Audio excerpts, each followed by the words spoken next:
be showing you 8 things that you didn't know you could do in Mortal Kombat 11.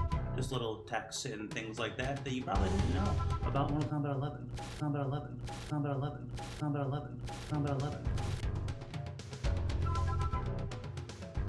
Shiva needs a defensive bar to cancel her Dragon Stance, even though it doesn't cost anything. So watch this. So you go to cancel it. If it cancels it, there's no defensive bar right there being used. Now just make breakaway. There. Now can't do it. I'm mashing up. Like you'll see me jump after. So like I'm spamming up, no, but you need to hear cancel is up. Mm-hmm. Yeah, you can't do it if you don't have a defensive bar. As soon as I get that bar back, though.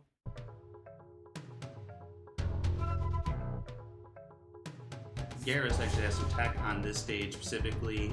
It could potentially work on other stages, but works on this stage. So normally when you use the interactable, so you do this, you do forward 2, goes use an interactable, and it will do the grab one. However, if Garrus does his forward 3, he gets the jump interactable after. Very interesting. It could be pretty useful in certain situations to kind of throw up your opponent. Not a lot of people know that.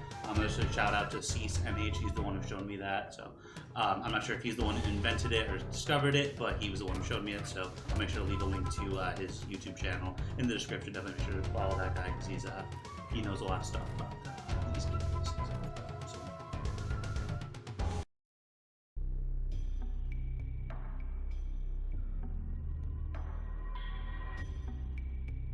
Fujin Skywalker actually counts as a projectile when it's amped and doesn't count as a physical hitbox. So you see Nightwolf has his reflex. What we're going to do is I'm going to Skywalker amp and then he's going to reflect it. So do that. Cool. Isn't that so interesting? Can I convert off that? Let's see. Oh my god, you can.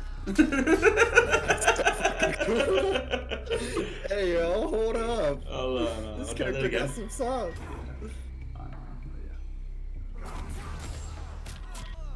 So if you make the craziest read of your life, you could actually get some craziness off that. There's gaps where you can flawless block or even press between, but there's also something that you call micro gaps. So that's actually something that Fujin Back 1-1 has, so we'll do it right now. And you can actually just jump off interactables in between it. Try again. Okay, try again. It can be a little bit of a hard time, and once you get it, and then where it's crazy is Fujin's full back 1-1 string. It's pretty punishable, so that can actually be quite useful in certain situations. It also works against Kolo's 4-2-4 into disc. You just get out of there with any corner interactable, any jump interactable. I'm going to give a shout out to Shenless for showing me that. Also, I don't know if he was the one who invented it, but he's the one who showed me that. I'll make sure to leave a link to his YouTube channel in the description.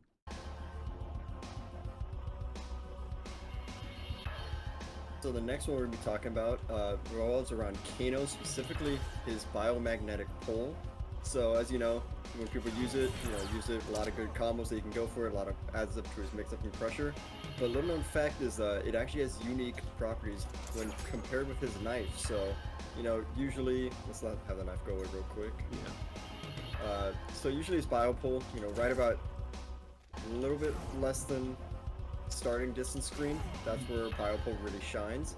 But for people that don't know, if there is a knife inside the opponent, you actually get more range off it. So you can hit from a lot more farther distances, and compared with the knife, more interesting things is that he can actually cancel the knife's animation into biopole. So you can get stuff like this.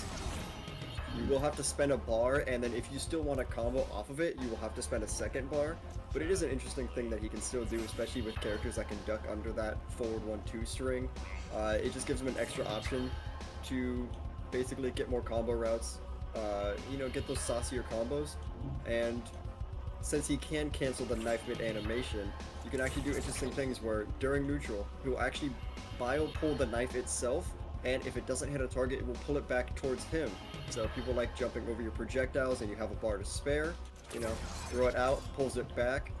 And even if they duck underneath a string, say I do like 1-1 into knife. For instance, 1-1 into knife will fly over them. They'll try to press something, they'll get hit by the bio pull. Then you get free pressure because the knife will still slowly be coming backwards. and you know they can't really press back. So it's just interesting things that Kano has. Really adds a lot more to his game plan and gives him, you know, more versatility in how he wants to play it out.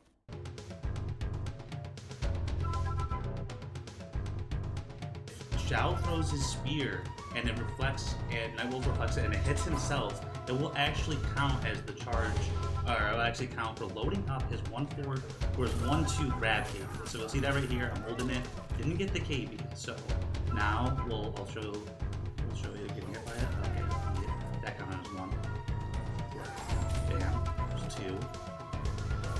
Bam. Now we'll do it. And then he gets the KB. How weird is that, right? That's actually so cool. Yeah. So you get technically rewarded for hitting yourself. Yeah, you technically could like kind of being like, oh, they're gonna reflect it, and like, you know, and maybe in some niche situations that would actually work out.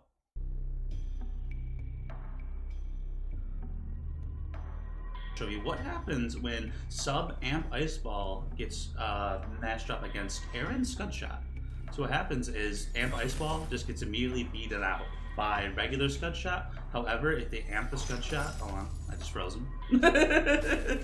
if they amp the Scudshot when you shoot the thing, it'll trade. But if they do it early enough, so do it early, shoot it, it'll actually win at certain distances. Very, very interesting stuff. It just outright beats amp. But if you amp it early enough, it'll just go right through it. Very, very interesting.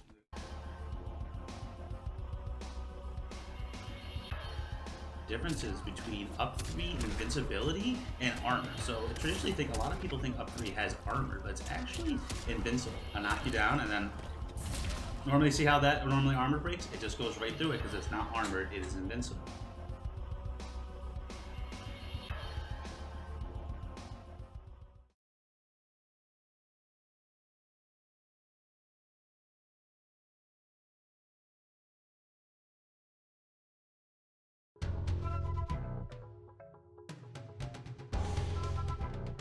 Joker can cancel his forward 3 animation into a special move. So his forward 3, his laughing lunge, normally goes like that. You see the hitbox come out, and you see you have a hit sandbag right there. But now, boom, forward 3, go into any special move. I think it works with every special move. The only one I've seen it not work with it is Joker Boeing for the down up one. But yep, forward 3, go into any forward 3 right there. Any special move you would like. It's actually a good way to get Joker's forward 3K back forward 2 without PB. One that you never really see done, but when you do the forward 3, you normally will bait someone. They'll think maybe they can throw a projectile, maybe they can move, then you hit them with that. So it's not very common that you can get that, but it is a way to get the Kapow KB.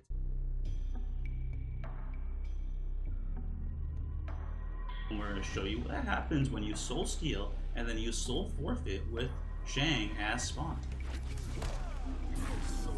Right there, and then I use it. Spend the bar. I don't have the bar. I still get the KBs.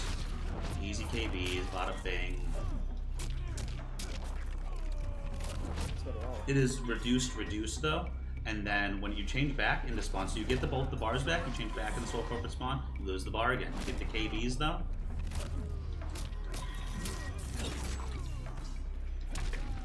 And then we'll show you what happens in the next round. So when you're ready to soul forfeit, you know soul forfeit you only get 1 round. So Am gets it back. And he loses the bar again. So pretty much normally the Holly Cup spawn works, but this is Shang. Joker cannot fadeable cancel in Robo's Cowboy Trap. So I'm gonna put that out there, and you see this. Dashing, can't do it. And the thing is, since you can't cancel it, you're gonna have to let that rip. It can be kind of useful if the Robo shoots that close to him, and then Joker goes and goes to do a combo. Just can't do anything. You pretty much get a free punish. He has to let that rip.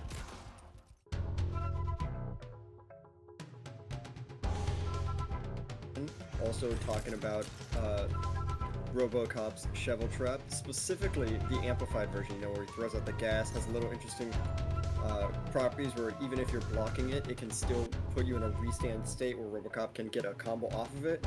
But, you know, today we're dealing with Shang's side and how to deal with that. You know, everyone knows Shake Parry, probably the best projectile countering move in the game, and that is no exception here, because if you are inside the amplified gas, Shang will actually parry it. So an interesting way of dealing with RoboCop's zoning.